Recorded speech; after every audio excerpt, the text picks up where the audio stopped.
Welcome back to my channel. I am Jennifer Adell, your master esthetician, and this is the Skin Edit, my new series focused on answering all of the questions that I get asked most frequently, which there are a lot of. It's been a minute, so thank you for joining me, and here we go. We're going to talk about vitamin C today. It's one of the most talked about ingredients, sometimes misunderstood, and nobody really seems to understand that there are a variety of options to choose from in the form that you can find vitamin C in. What is vitamin C and what does it do? Most commonly known to be a brightener, a SPF boost, not to be misunderstood for replacing SPF, and antioxidant and discoloration defense and lightener. So let's break that down just a little bit. Let's start with antioxidants. That's what most people have heard of, but do you understand what an antioxidant really means? Antioxidant is something that prevents free radical damage. What is a free radical? Free radical is everything out there. That is smoke, pollutants, environmental stress, sun, you name it, all the things coming at us on a regular basis that break down collagen. That's the key there.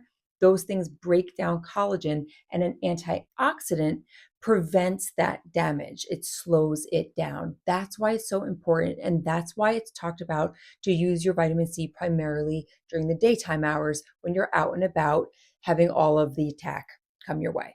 Then you have the SPF boost. Like I said before, not to be replaced by your SPF, right? It gives it a boost because it's slowing down any of the damage that comes from the sun, whether that is, the rays, inflammation. It's going to decrease the effects of that.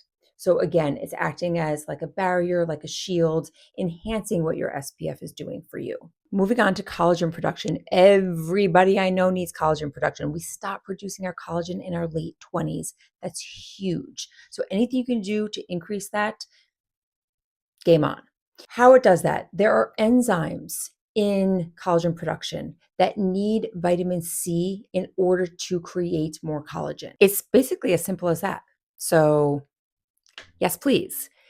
So let's talk about the different forms of vitamin C. And this is where it gets interesting. And this is what I really want you to understand so that you can go out and choose the vitamin C that's right for you. There is the most commonly known one called L-ascorbic acid. Okay, so that acid gets right to work. It does not need to convert in order to start doing its job. So it's fast acting, but that also means it's a little bit more unstable. So it needs other ingredients to help stabilize it. It's a little unpredictable, acts a little wonky sometimes. So for oily skin, acne skin, and sensitive skin, it's not your best pick. So if you're the type of person who really wants to be using vitamin C and has tried many kinds and it always seems to irritate you, you've probably just been choosing different forms of L-ascorbic acid. Let's talk about one that most people know of, which is an amazing product, CE ferulic from SkinCeuticals. That is L-ascorbic acid. It's mixed with ferulic acid and vitamin E. That's what helps stabilize that product.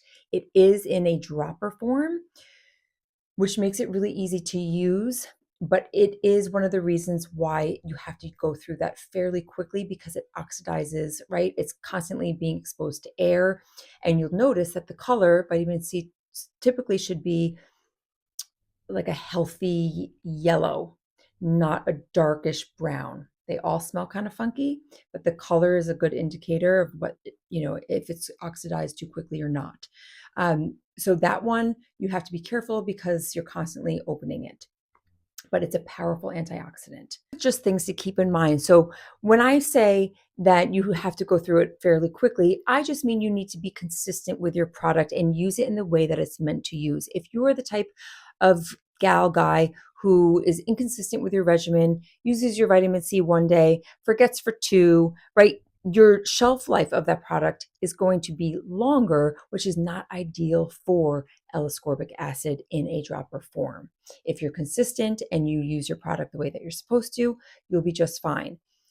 L-ascorbic is tried and true. It does all the things it's supposed to do. It's just not as skin friendly for certain skin types. And all my top picks for vitamin C in the different categories, I'm going to list and link here. So don't worry. You'll have a whole list that you can choose from, categorize, but what kind of acid they fall into. Then we have sodium ascorbyl phosphate, also known as SAP. That's how I'll list it and categorize it below.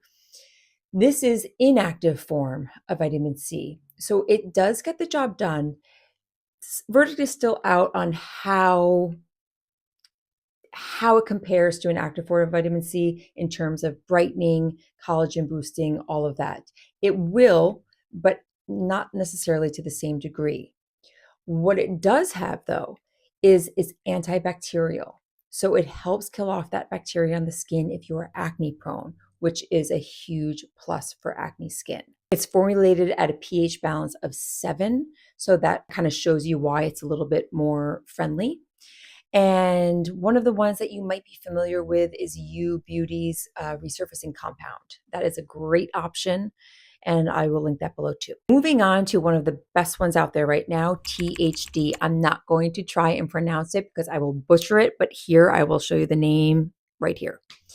Okay, so this form of vitamin C has been shown to far surpass the benefits and the results of L-ascorbic acid. It's highly stable. It absorbs beautifully. It's great for some more sensitive skin types. And keep that in mind, because if you're spending $182, which is what the CE Ferulic costs, you do not want to waste that product. So preserve it, conserve it, use it appropriately. You'll get the best results that way. You won't experience any pilling, and it will work the way it's supposed to. Don't forget your SPF. Everything is linked for you below. You can follow me on Instagram, TikTok, and I will see you next time for part 2 of the Skin Edit. Bye, guys.